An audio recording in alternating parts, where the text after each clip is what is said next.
هذه العلماء صدق الله العظيم. اللهم صل على سيدنا محمد وعلى آل سيدنا محمد وبارك وسلم. اللهم صل على سيدنا محمد وعلى آل سيدنا محمد وبارك وسلم. اللهم صل على سيدنا محمد وعلى آل سيدنا محمد وبارك وسلم.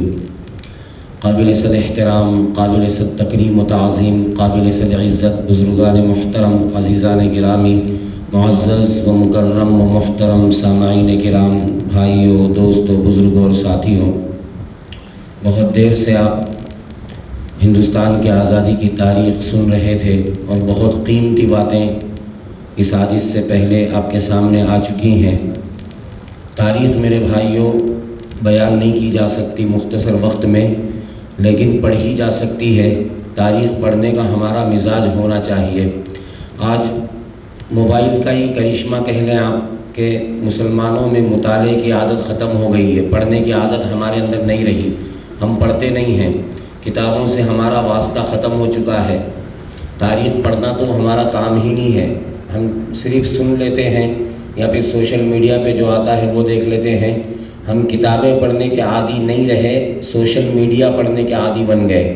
اور ظاہر بات ہے کہ سوشل میڈیا پہ سچی جھوٹی ہر قسم کی باتیں پھیلائی جاتی ہیں. تو بہرحال پڑھنا چاہیے، اپنی تاریخ کا مطالعہ کرنا چاہیے، اپنے ماضی سے باخبر رہنا چاہیے، اپنے اکابر، اپنے اسلاف، اپنے محسنوں کا تذکرہ ہمیں معلوم ہونا چاہیے.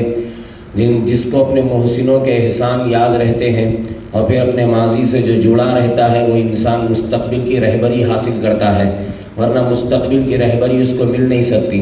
جو حالات اس زمانے میں تھے اس سے ملتے جلتے حالات پیدا کرنے کی کوشش ہو رہی ہے. ان حالات کا سامنا جس طریقے سے کیا گیا تھا اس کا علم ہوگا تو ان حالات کے اندر بھی مقابلہ کرنے کی طاقت پیدا ہوگی، حوصلہ ملے گا، علم ہوگا، واقفیت ہوگی، کیسے قدم اٹھانا ہے، کیسے چلنا ہے. حوصلہ کس کو کہتے ہیں، ایمانی جرات کا نام کیا ہے، ظالم کی آنکھوں میں آنکھیں کیسے ڈالی جاتی ہیں، کیسے کھڑا ہوا جاتا ہے، میدان جنگ میں کیسے اپنے پیروں کو مضبوط رکھا جاتا ہے. یہ میرے بھائیوں ماضی پڑھنے سے معلوم ہوتا ہے، اپنے اکابر کی تاریخ پڑھنے سے یہ معلوم ہوتا ہے. بہرحال یہ عاجز مختصر انداز میں کچھ دوسرے پہلوؤں سے آپ کے سامنے اس موضوع کو بیان کرنے کی کوشش کرے گا. تاریخ تو بیان کی گئی، مگر ایک سوال یہ ہے کہ ہندوستان میں انگریز آئے تھے کیوں؟ ہندوستان میں انگریزوں کو آنے کی ضرورت کیوں پڑی؟ میرے بھائیوں اس وقت برٹش انگلینڈ اس وقت ایسی حالت میں تھا کہ ہمارے ملک کے سامنے اس کی کوئی حیثیت نہیں تھی.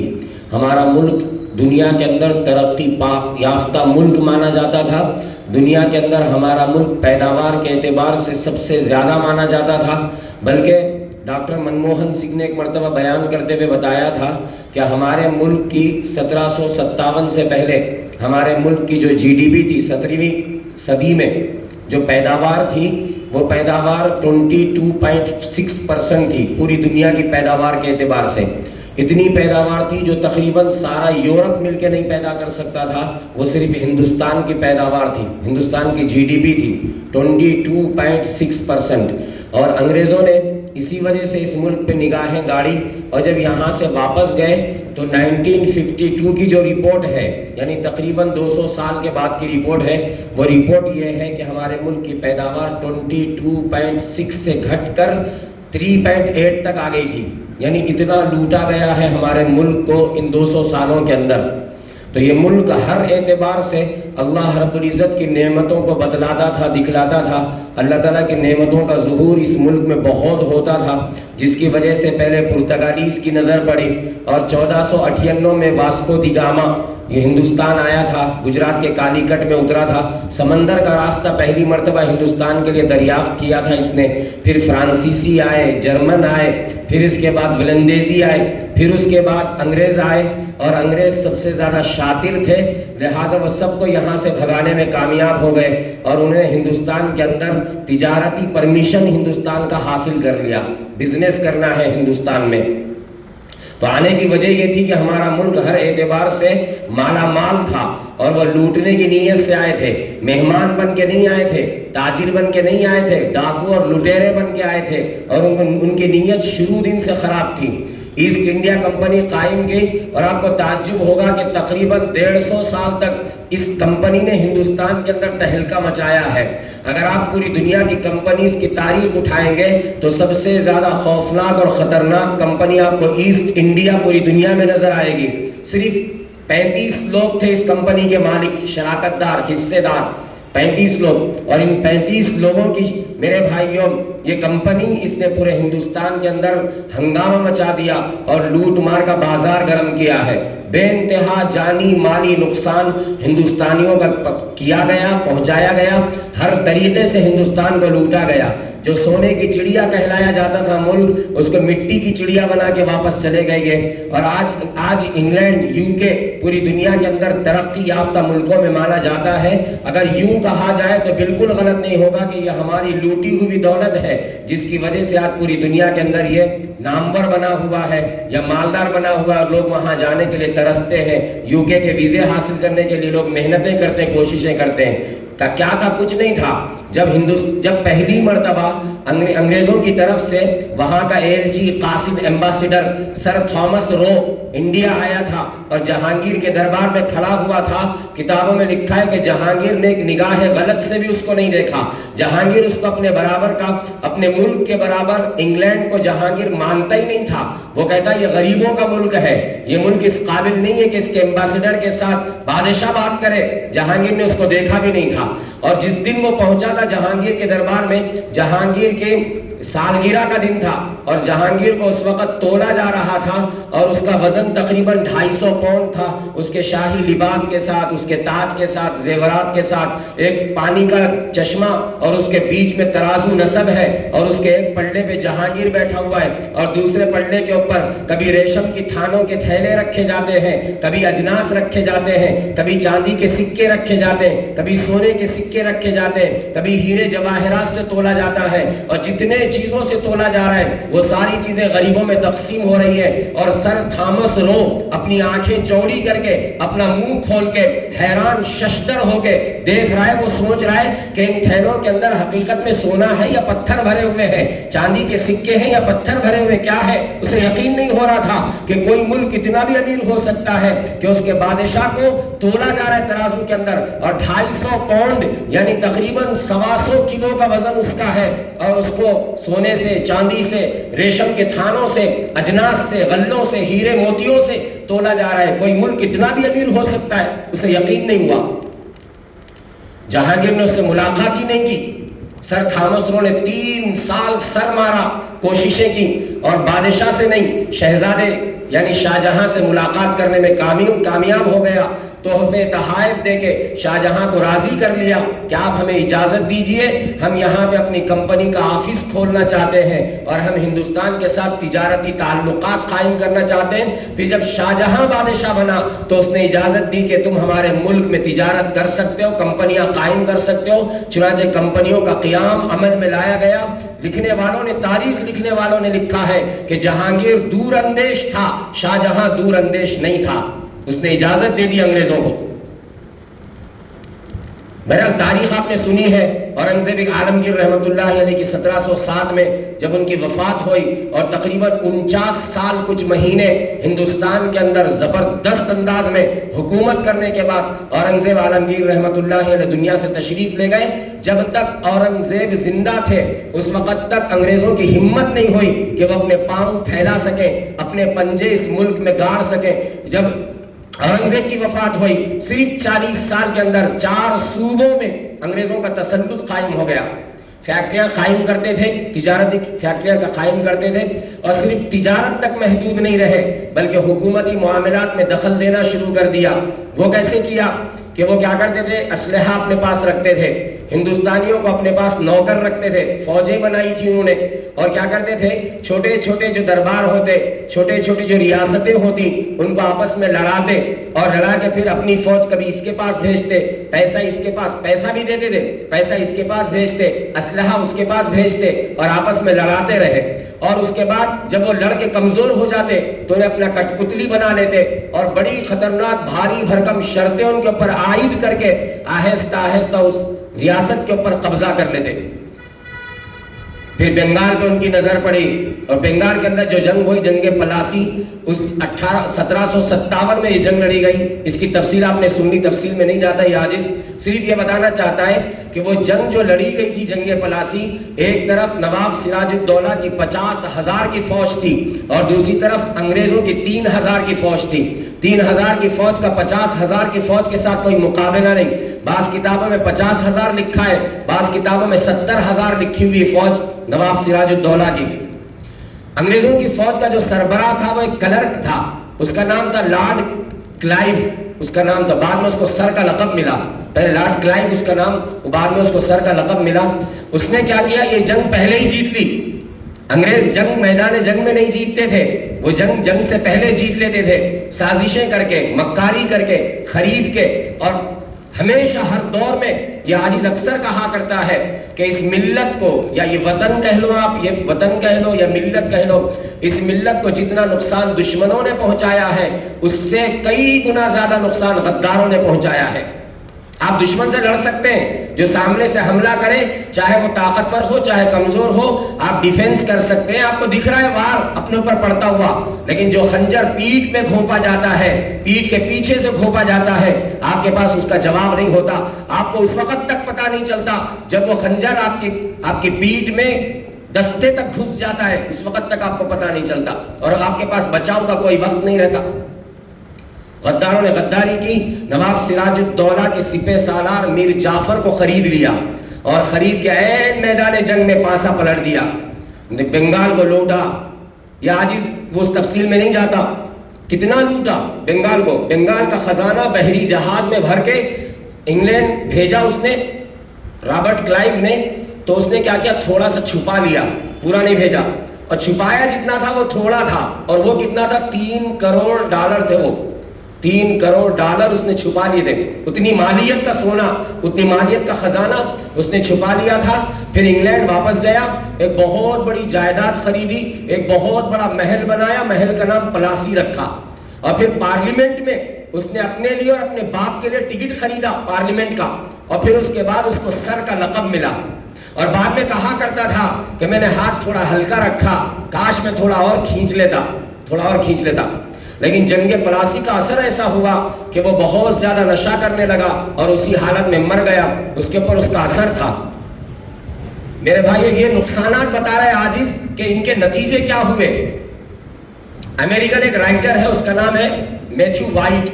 اس نے کتاب لکھی ہے the great book of horrible things. اس کتاب کے اندر اس نے ہسٹری کی 100 بڑی سفاکیوں کو لکھا ہے. ہسٹری کے 100 بڑے ظالمانہ واقعات، یعنی ظلم و ستم کے ایسے واقعات جو پوری تاریخ میں نظر نہیں آتے، جن کی مثال نہیں ملتی. ایسے 100 واقعات کو لکھا. اس میں 4تھے نمبر پہ اس نے ہندوستان کے اندر برٹش رول میں، برٹش گورنمنٹ میں، یعنی انگریزوں کے دور اقتدار میں ہندوستان کے اندر جو قحط آئے ہیں اور جن میں لوگ مرے ہیں، اس نے اس کو 4تھے نمبر پہ رکھا کہ ہسٹری کے اندر ایسا ظلم جو ہوا ہے وہ 4تھے نمبر پہ ہندوستان کے اندر انگریزوں کے دور میں ہوا ہے. اور اس نے اس کے اندر لکھا کہ انگریزوں کے ٹیکسوں کی وجہ سے اور ان کے ظالمانہ قوانین کی وجہ سے، ان کے ظلم و ستم کی وجہ سے، بھوک مری میں اور قحط میں جو ہندوستان میں لوگ مرے ہیں وہ 2,66,00,000 لوگ ہیں. آپ سنیں، آپ ریکارڈ، 2,66,00,000 لوگ. بولنے میں آسان ہے، آپ اس کو امیجن کر کے دیکھیں آپ کتنی بڑی تعداد ہے. یہ اس وقت کی بات ہے جب پوری ہندوستان کی آبادی کم ہوا کرتی تھی، اتنی نہیں تھی. 20-22 کروڑ کی آبادی میں اگر 2,66,00,000 لوگ بھوک کی وجہ سے مرتے ہیں، بھوک مری کی وجہ سے مرتے ہیں. اور اس نے پھر آگے لکھا، لکھنے والوں نے لکھا ہے کہ اس کے اندر بنگال میں 2nd ورلڈ وار میں جو قحط آیا تھا اس نے اس کو نہیں لکھا. اس قحط کے اندر 30 سے 50 لاکھ لوگ مرے تھے. اگر اس کو بھی شامل کر لیا جائے تو 3 کروڑ سے زیادہ تعداد بنتی ہے جو صرف بھوک مری کی وجہ سے مرے تھے اور انگریزوں کے ظلم کی وجہ سے مرے تھے. آپ اندازہ لگائیے، یہ جو بیان کی جاتی ہے آزادی کی تاریخ، یہ جو جشن منایا جاتا ہے آزادی کا، یہ جو خوشیاں منائی جاتی ہے، میرے بھائیوں، احساس ہونا چاہیے کہ یہ 15 اگست کی آزادی کتنی بڑی نعمت، 15 اگست کے دن آزادی کی شکل میں ہمیں کتنی بڑی نعمت ملی ہے. نعمت کا احساس نہیں ہے ہمیں، کتنی بڑی نعمت ہمیں نصیب ہوئی ہے. ان کی غلامی کے دور میں کتنے لوگ مارے گئے، 3 کروڑ سے زیادہ لوگ قحط سے مارے گئے. ظلم و ستم کا ایسا بازار. اور یہ 200 سال کے عرصے میں آزادی کی تاریخ آپ نے سنا ابھی. یہ تاریخ 2-4 دن کی تاریخ نہیں ہے, 4-10 سال کی تاریخ نہیں ہے, یہ 200 سالہ طویل تاریخ ہے. اور ایک طرف مکاری ہے, سازشیں ہیں, ایک طرف میرے بھائیوں ظلم و ستم کا بازار گرم ہے, ایک طرف دماغ اتنا تیز ہے کہ ان کو پتا ہے کہ اس اتنے بڑے ملک میں ہمیں لڑنا ہے, اس میں رہنا ہے, حکومت کرنا ہے, تو یہ اگر ان کو ایک جٹ ہونے نہ دیا جائے, ان کے درمیان میں لڑائیاں لگائی جائیں, خنزیروں کی گردن کاٹ کے مسجدوں کے اندر پھینکنا اور کارتوسوں کے اندر خنزیر کی چربی شامل کرنا. اس زمانے میں بڑی بندوقیں ہوتی تھیں اور اس کے کارتوس جو ہوتے تھے اس کو منہ سے کھولنا پڑتا تھا, کھول کے لگانا پڑتا تھا. وہ کارتوس کو کھولنے کے لیے جو چربی استعمال کی گئی وہ خنزیروں کی چربی استعمال کی گئی. اور ہندوؤں کو جو بندوقیں دی جاتی فوج کے اندر, ہندوؤں کو اپنی فوج میں ان کو کارتوس کھولنے کے لیے جو بندوقیں دی جاتی وہ گائے کی چربی کی ہوتی. گائے ان کے پاس مقدس ہے اور خنزیر ہمارے پاس حرام ہے. ہر چیز حرام ہے خنزیر کی.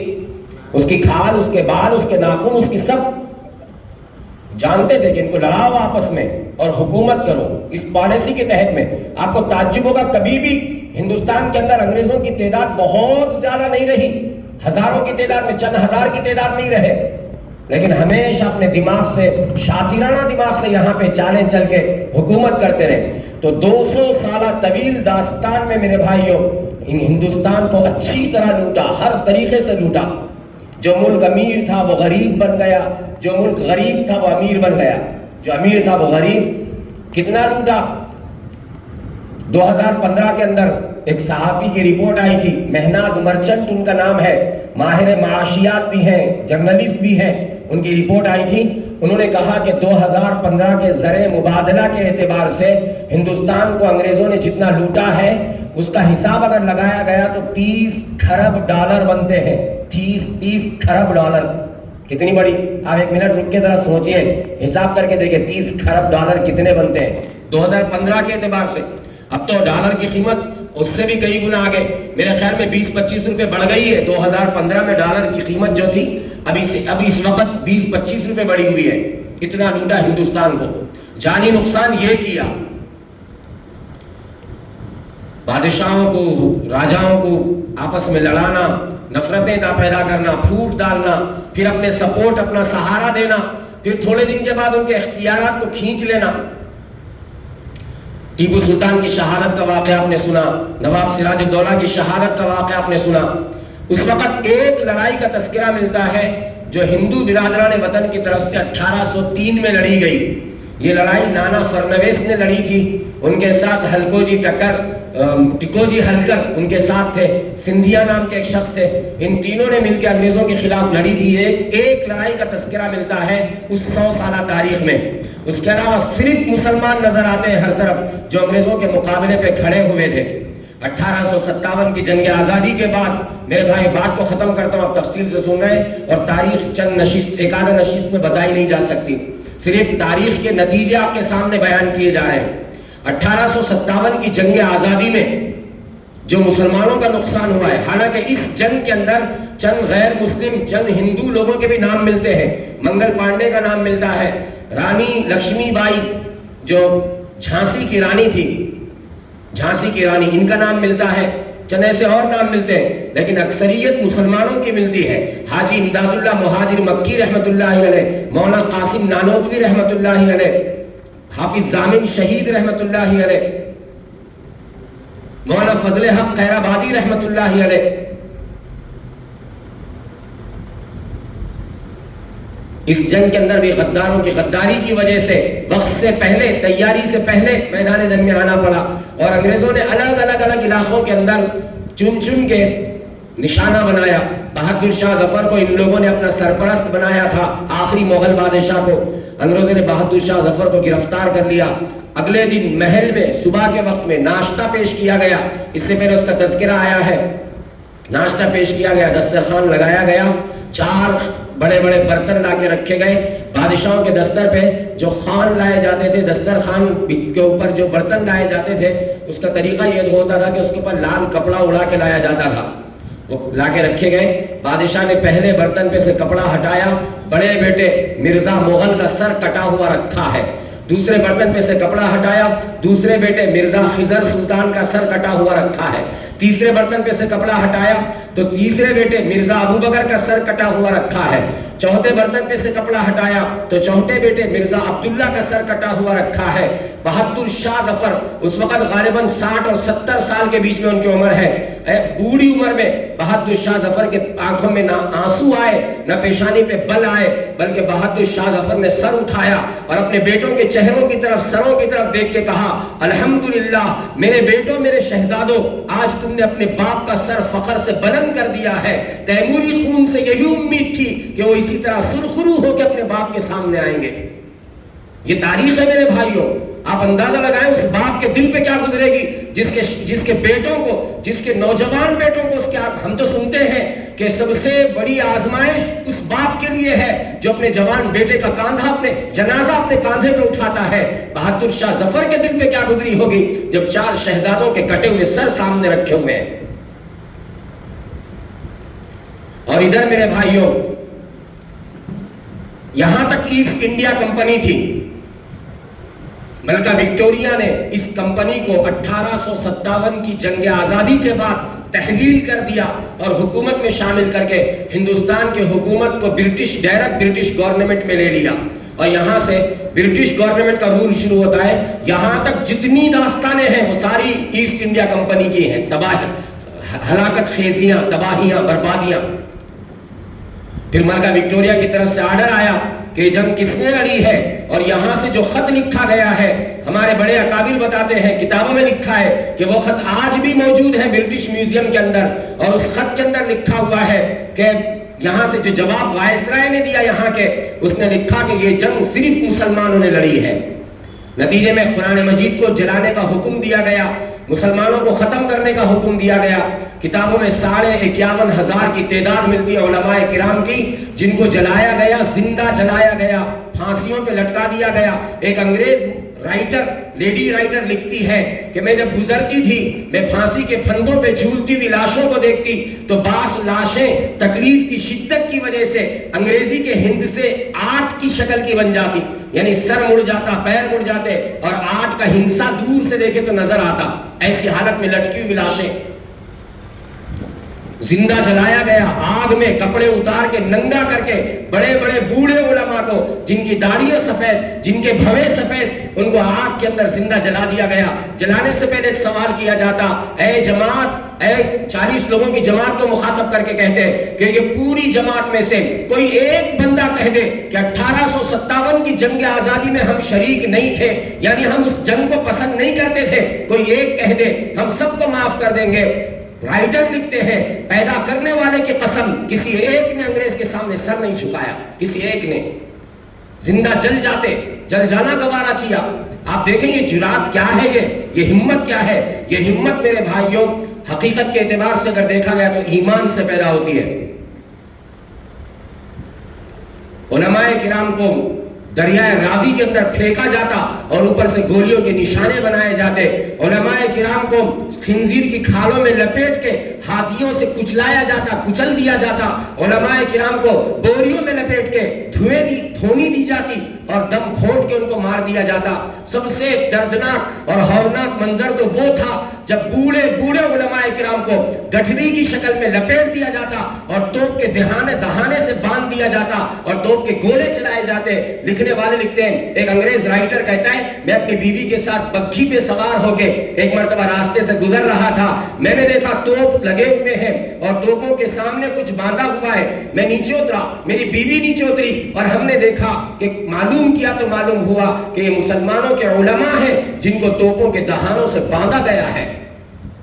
کہتا ہے میرے دیکھتے ہی دیکھتے توپ چلائے گئے اور ان کی لاش کی بوٹیاں ہوا میں اچھل گئیں.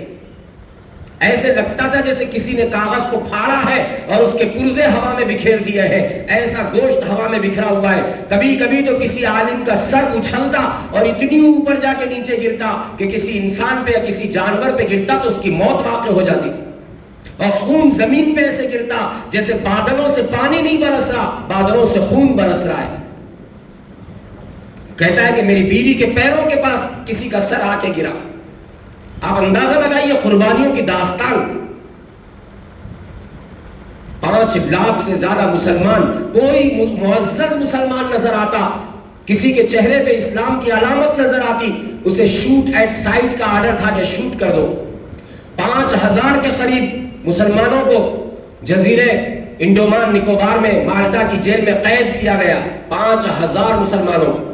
وقت کے نواب جن کے قدموں میں لوگ اپنے پلکیں بچھاتے تھے, علماء کرام جن کے جوتے سیدھا کرنا اپنا فخر سمجھتے تھے لوگ, ان کو وہاں پہ ایسی ذلت کی زندگی دی گئی کہ ان کے ہاتھوں سے گندگی اٹھائی جاتی. ایک آدمی جزیرے میں ملنے کے لیے علامہ فضل حق خیرآبادی رحمۃ اللہ علیہ سے ملنے کے لیے گیا. وہ شخص جو علم کا تاجور مانا جاتا تھا, تاجدار مانا جاتا تھا, اس کا یہ حال تھا کہ جب یہ آدمی ملنے کے لیے پہنچا تو وہ لوگوں کی غلاظت ٹوکرے میں اپنے سر پہ اٹھا کے جا رہے ہیں پھینکنے کے لیے. ایسی ذلت دی گئی. پھر میرے بھائیوں, یہ قربانیاں دی گئیں. ہم نہیں جانتے, لاکھوں کی تعداد میں ہے.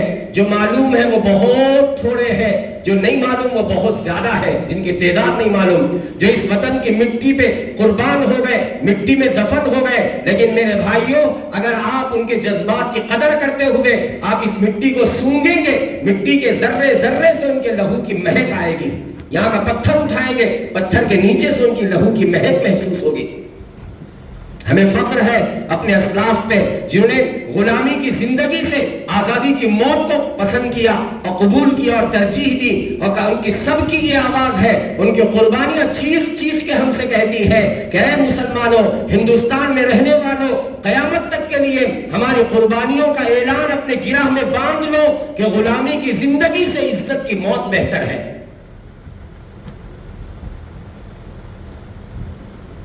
قافلہ کارواں آگے بڑھا.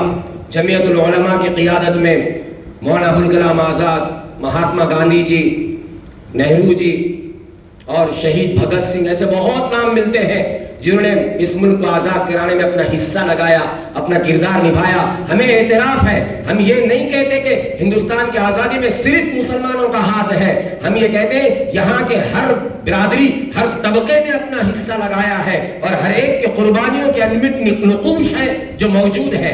ہندوؤں نے اپنا حصہ لگایا, سکھوں نے اپنا حصہ لگایا, ہر کسی نے اپنا حصہ لگایا ہے. مگر یہ اعتراف ہمیں ہے اور تمہیں بھی کرنا چاہیے کہ ہندوستان کی آزادی میں سب سے بڑا حصہ مسلمانوں کا لگا ہے. سب سے بڑی قربانی ہماری ہے. سب سے زیادہ ہم نے میرے بھائیوں اس ملک کی آزادی میں اپنی جانیں دی ہیں, اپنے گھر لٹائے ہیں, اپنے بچوں کو یتیم کیا ہے, بیویوں کو بیوہ کیا ہے, اور یہ آزادی کا سورج ہمیں عطا کیا ہے. ان کی قربانیوں کا بڑا حصہ ہے. اب ایک 2-4 سوالات جو عام طور پہ اس وقت ہم سے کیے جاتے ہیں اور ہمیں بار بار ثبوت پیش کرنا پڑتا ہے کہ ہم وطن سے محبت کرتے ہیں, وطن سے محبت کرتے ہیں. اتنا کافی نہیں ہے, اتنا کافی نہیں ہے. اصل بات یہ کہ ثبوت پیش کس کو کیا جا رہا ہے. سمجھداروں کو ثبوت کی ضرورت نہیں ہے, اور ناسمجھوں کو آپ کتنے ہی ثبوت پیش کر لو کوئی فرق پڑنے والا نہیں ہے. جو نفرت کی پٹی اپنی آنکھوں پہ باندھے ہوئے ہیں, اپنے دل میں, اپنے سینے میں نفرت کا زہر جو لے کے پھرتے ہیں, آپ اتنے نہیں ہزاروں ثبوت اور پیش کر لو, آپ ان کے اندر کی نفرت کو ختم نہیں کر سکو گے. ہاں, جو سیکولر ذہن کے لوگ ہیں ان کو ثبوت پیش کرنے کی ضرورت ہی نہیں ہے.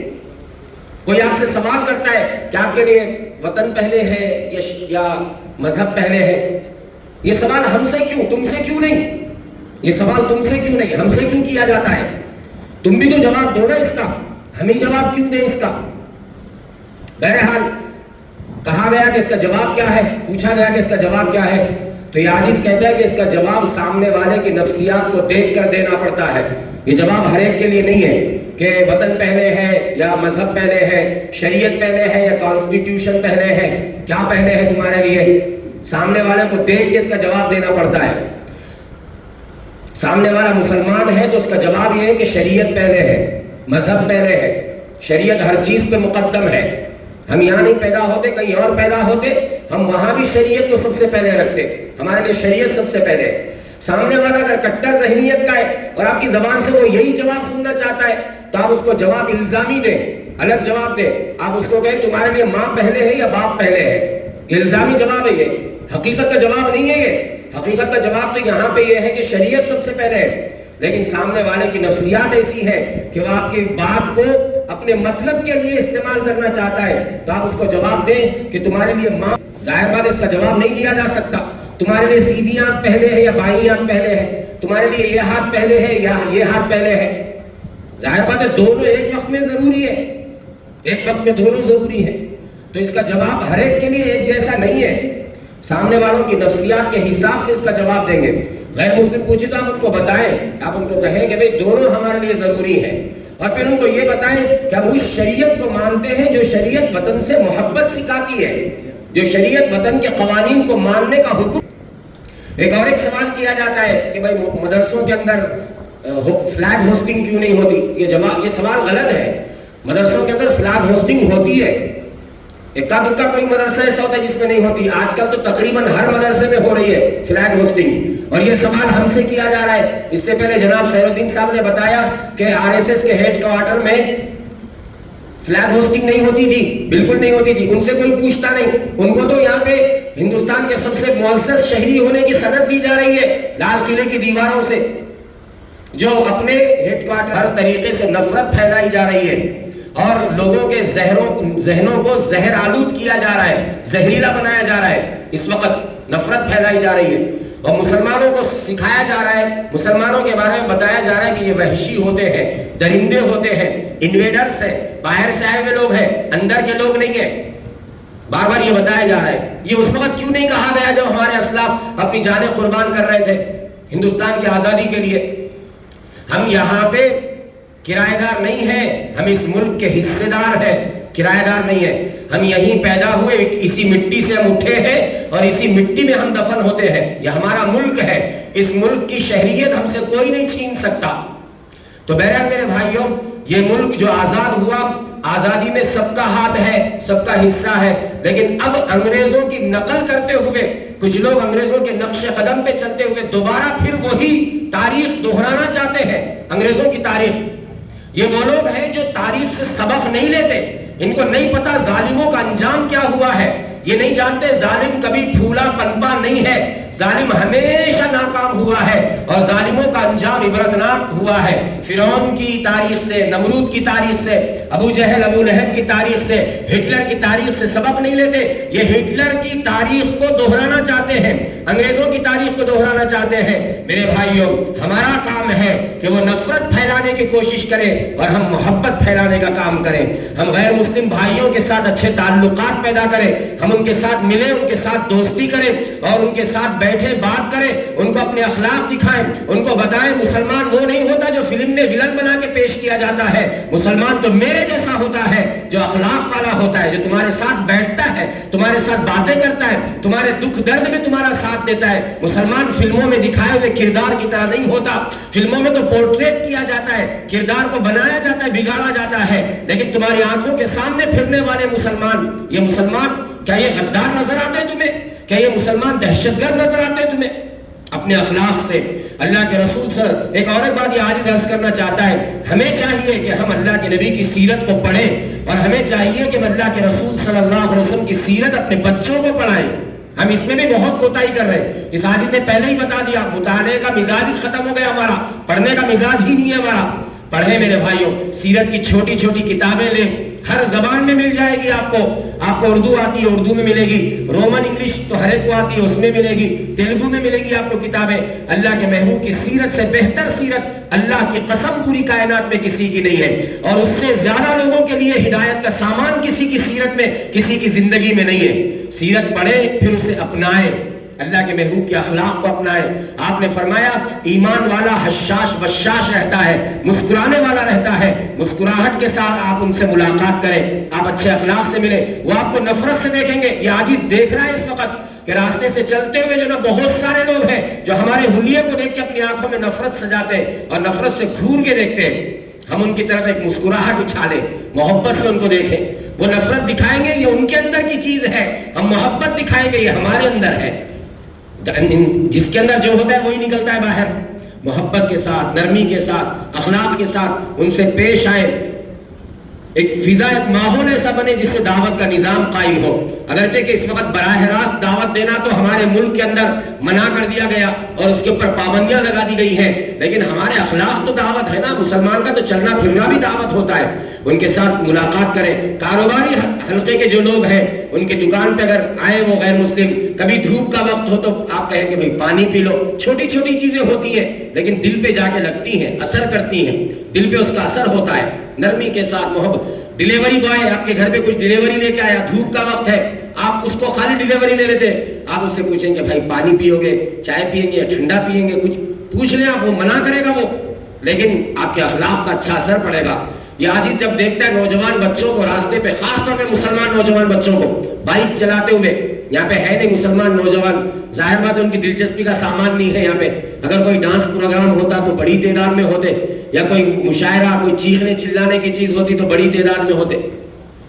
نوجوان بچوں کو یہ عاجز جب دیکھتا ہے بائک پہ سڑکوں پہ لہراتے ہوئے بائک چلاتے ہوئے جاتے ہیں اور تیزی کے ساتھ گزر جاتے ہیں اور ٹریبل رائڈنگ کرتے ہوئے جاتے ہیں اور موبائل پہ بات کرتے ہوئے جاتے ہیں، تو یہ عاجز کے ذہن میں فوراً آتا ہے اس کو احساس نہیں ہو رہا یہ اپنی قوم کی امیج بگاڑ کے پیش کر رہا ہے، اپنی پوری قوم کی امیج بگاڑ کے پیش کر رہا ہے دوسروں کے سامنے. ان کے ذہنوں میں یہی ہے کہ مسلمان نوجوان ایسے ہی ہوتے ہیں، امیج بگاڑ رہے ہیں. آپ کو جب بھی کسی غیر مسلم سے سابقہ پڑے، کسی برادران وطن سے سابقہ پڑے، اس وقت تھوڑا سا اخلاق کا مظاہرہ یہ سوچ کے کر لیا کرے، یہ سوچ کے کہ انشاءاللہ ہماری قوم کا امیج اس کے اوپر اچھا پڑے گا، یہ قریب آئے گا. یہ قریب آ کے اگر دیکھے گا تو اللہ کی قسم جو قریب سے دیکھے گا وہ متاثر ہوئے بغیر نہیں رہے گا. یہ ان کو قریب نہیں آنے دیا جا رہا، ان کو دور سے ہی دکھایا جا رہا ہے. علاء الدین خلجی ایسا تھا، اورنگزیب عالمگیر اتنا ظالم بادشاہ تھا اور اس کی کروئلٹا کو، ظلم کو ظالمانہ انداز سے پیش کیا جا رہا ہے، قریب آنے نہیں دیا جا رہا. میرے بھائیوں، ہم ان سے تعلقات اس وقت بھی ہمارے ملک میں ابھی بھی بہت سے برادران وطن ایسے ہیں جن کا ذہن ابھی تک محفوظ ہے، ابھی تک ان کے ذہن کو مسموم نہیں کیا گیا، زہریلا نہیں کیا گیا، ابھی تک بچا ہوا ہے. ہمارا کام ہے کہ ہم کوشش کر کے ان بچے ہوئے لوگوں کو بچائیں اور جو لوگ زہریلے ہو چکے ہیں ان کے زہر کو اتارنے کی کوشش کریں. اللہ تعالیٰ اس پروگرام کے منعقد کرنے والوں کو بہترین جزا عطا فرمائے. اللہ تعالیٰ اس پروگرام کے اچھے اثرات مرتب فرمائے اور ہمیں اپنی تاریخ سے سبق لے کر مستقبل میں کھڑے ہونے کی اور حوصلے کے ساتھ کھڑے ہونے کی اللہ توفیق عطا فرمائے. وآخر دعوانا الحمدللہ رب العالمین.